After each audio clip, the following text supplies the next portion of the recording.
Okay, so General Irzyk is going to explain how it was he got into Europe with his Sherman tank. Right.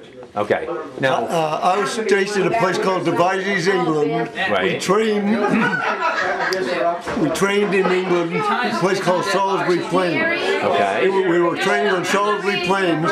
When we saw the planes come back from England, we knew it was D-Day. But we were tanks. We were in an attack on a hill in Salisbury Plains.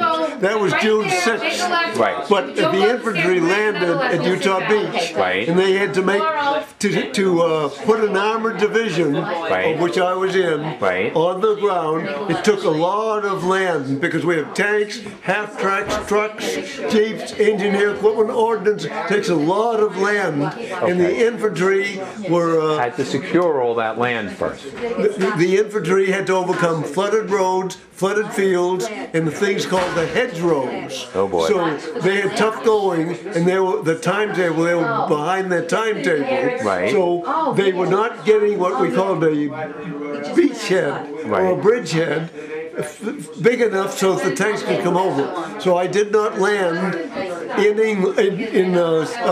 France until July 13th. Wow. See, that's about 5 weeks after D-Day. Wow. So that was July 13th. Okay. And 2 weeks later, July 28th, my division broke out of Normandy. And where did you head first? Did you? Well, we took off at a place called Perrier and went south down Normandy. Right. And my battalion led my division out of the break. We made the breakout.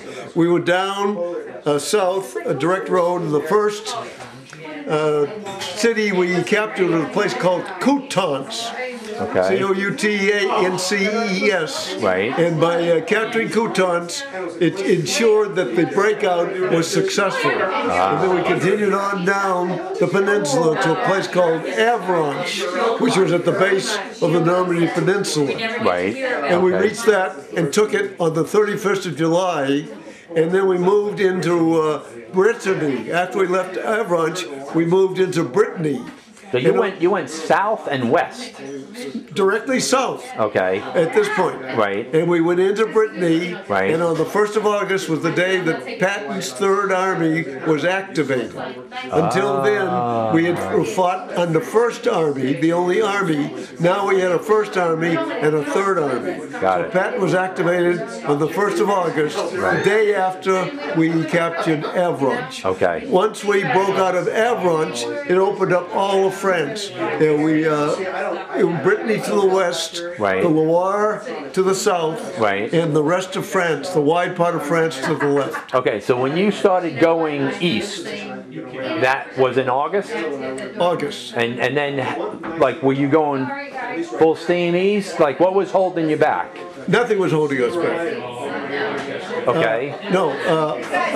This is the middle of August. Okay.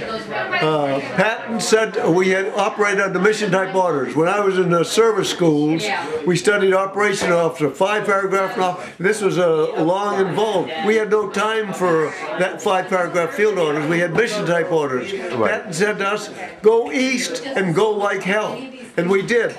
And the tanks operated like cavalry. Now, what was your position at this At point? that time, I was the operations officer of a tank battalion. Now, what does that mean? How many tanks? Well, tank battalion had 76 tanks. And the armored division had 3 battalions, each with 76 tanks. Okay, so you had So one I of... later assumed command of this battalion. But Okay. at that point, I was the operations officer. I was a major. Now, the 4th Armored Division was made up of how many battalions? 4th Armored Division, the main ones, they had three tank battalions. Okay, They had 3 armored infantry battalions. got it. They had 3 armored artillery battalions. Got it. Those were the main elements. Yep. And then they had an ordnance battalion, a quartermaster battalion, a medical battalion, an MP battalion, other battalions. But the fighting elements Right. were the tanks, the armored infantry, supported by the artillery. Got it. So there were 3 tank, 3 armored infantry, 3 artillery. And what was your rank at this point? My rank was a major at that time. You were a major. Yeah. Okay. And okay, so then what happens? Middle of August. Well, when Patton said go east, go like hell, we did just that. We operated like cavalry. Okay. We with speed and surprise, shock action, with tanks because they had firepower, shock action, and mainly mobility. Right. And at that time, the tank conditions were absolutely perfect. The ground was dry. If we hit some resistance and we didn't stay in tangle with them, we pulled back and bypassed. And once we got behind the enemy, unless they were fanatics, they lost their will to fight. And then they surrendered. We were moving faster than they could retreat. Oh, really? And Okay. the terrain was perfect for tanks. The creeks were low.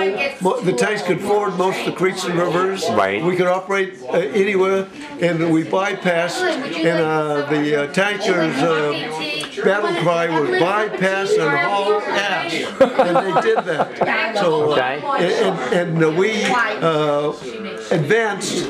Right. Now this is unheard of. In 2 weeks, my tanks advanced 328 miles in 12 days. Wow. 328, and we got to the Meuse River. Right.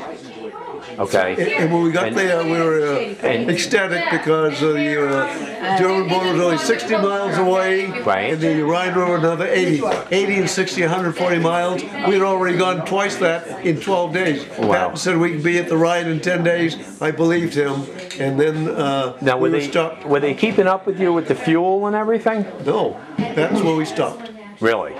Because of that? Once we got on the east side of the Meuse River, we stopped and we sat. Okay, so you were waiting for your supply line to catch up. See, what happened was, because we advanced, we had outrun the logistical timetable. Right.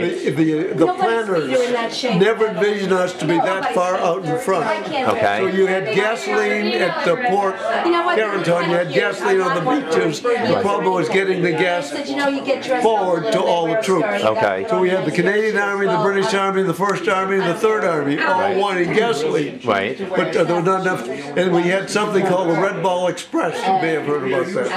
I heard of it, but I don't know what it means. Well, the Red Ball Express was they designated the main road from the beaches to the forward elements of the troop, made it one way. Right. They made another road one way. Oh, really? Okay, so 2.5-ton trucks, overloaded them, and truck after truck, as fast as they could go, went forward. Right. And most of these were driven by black soldiers.